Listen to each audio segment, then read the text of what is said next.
Welcome to our channel. Today we how to enable surrender value checks with MassMutual. Quick tutorial step by step clearly.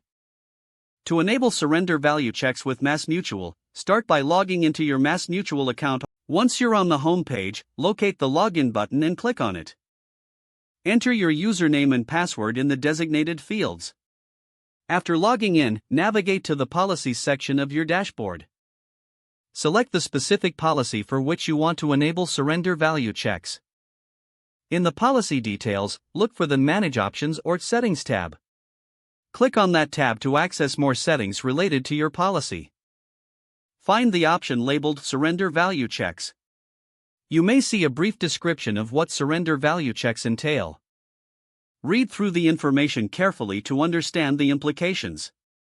Once you're familiar with the process, click on the toggle switch or checkbox to enable the surrender value checks. You might be prompted to confirm your selection.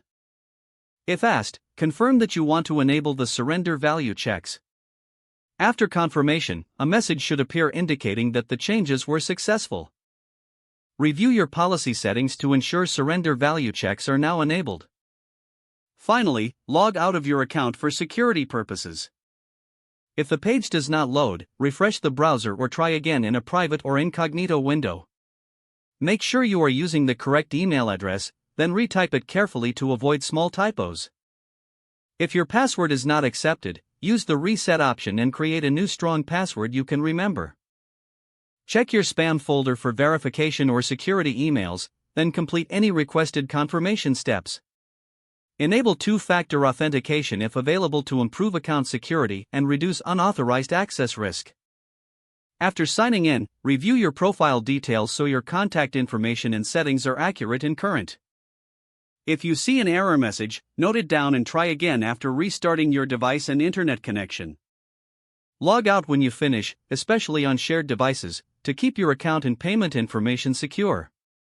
If the page does not load, refresh the browser or try again in a private or incognito window. Make sure you are using the correct email address, then retype it carefully to avoid small typos.